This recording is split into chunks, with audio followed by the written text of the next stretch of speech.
Well, for more on what is happening around the world, especially in Nigeria, the evolving fourth wave, joining us to talk more about this, he joins us from our Abuja studio, Dr. Akiala Ishaku, a virologist. Thank you for joining us on the program.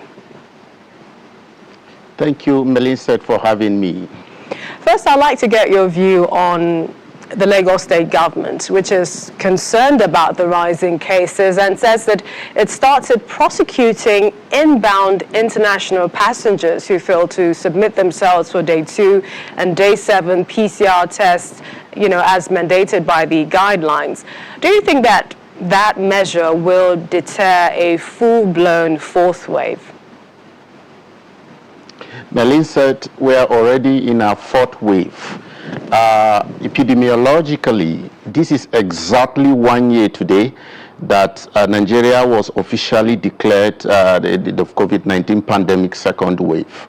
It was declared on the 17th of December 2020, and today is 16th. If you look at the number of positive cases yesterday, you will agree with me that there is increase in a number of active and positive cases. It is a pointer that there are seasons, festivity are drivers for most of these transmission dynamics. So you find out that we entered into our second wave when we are approaching the festive season last year. And we are seeing similar characteristics again, being revealed. So people traveled a lot this festive season. We have international travelers coming in. We have even local travelers, people traveling back to their homes for the festive season, for the Christmas season.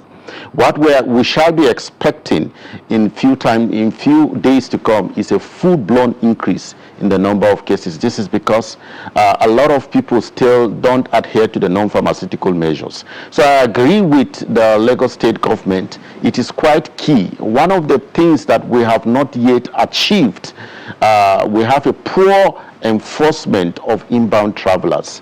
You cannot, you travel to the UK, you travel to the US, you have been quarantined for 14 days. But in Nigeria, when you just come in, people say that you go on self-quarantine, and the next thing you see the person on the street, associating with friends.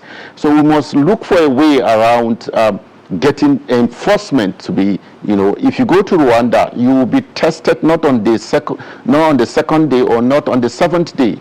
In Rwanda, you will be tested every day. This is how you achieve active surveillance and contact tracing. So I agree with Lagos State. We need to enforce, because this festive season, people will travel all over the world to Nigeria, and we shall be experiencing systematic Omicron variant community transmission. So what do you think we should do? And this is for especially the unvaccinated inbound passengers now. Anyone testing positive for COVID-19, the rule book says that they are to, self-isolate at home for 7 days. So if we do not have the competent monitoring, surveillance of these guidelines in the first place, how can we achieve stopping the spread of the virus? I agree with you, but we can adopt technology, just like the way it is done in the United Kingdom. Your phone number, your phones are being enabled by GPS to be able to track whether you are doing self-isolation or not. We have that kind of platform for monitoring in Nigeria. We can actually do that. We can also see to how we can leverage on inbound travelers, those that are not vaccinated, to take vaccines at the airport. We can see to how we can advance that advocacy, coordinated, robust advocacy to that regards. So I think it is key for us to do that, and we should also be able to bring in technology to be able to monitor people on active surveillance. In fact, I am a proponent of self-testing, despite we don't have it in our national guideline. But we should encourage self-testing and create platforms for people that if they tested positive, they should be able to, submit their results online through several platforms, so that they can, be able to be attended to in terms of care.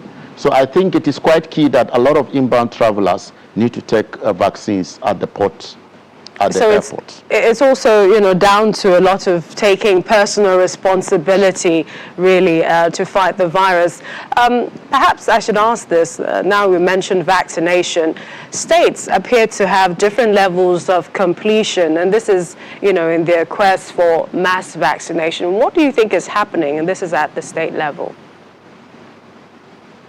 Yeah, I think vaccine hesitancy, it is by default becoming part of the normal norms in Nigeria. This is because COVID-19 came with a lot of fake news, a lot of misinformation, and vaccine hesitancy, vaccine acceptability, and vaccine uptake is being impaired by this misinformation. And so you will see that a lot of states are doing well, while a lot of states have not yet actually, you know, break the cycle of vaccine hesitancy. My take here is this: we just need to kind of have a conversation on a coordinated advocacy.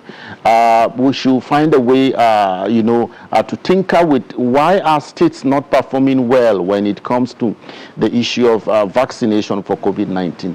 I was actually looking at the vaccination landscape for Nigeria, and I discovered that a lot of states have not even met up with 2% of their population being vaccinated to achieve herd immunity. So I think it is quite key that we need to go into robust advocacy and to be able to reach out to stakeholders, to be able to have the buy-in. And another thing again is that a lot of Nigerians have lost the trust quotient on the administration of the present government.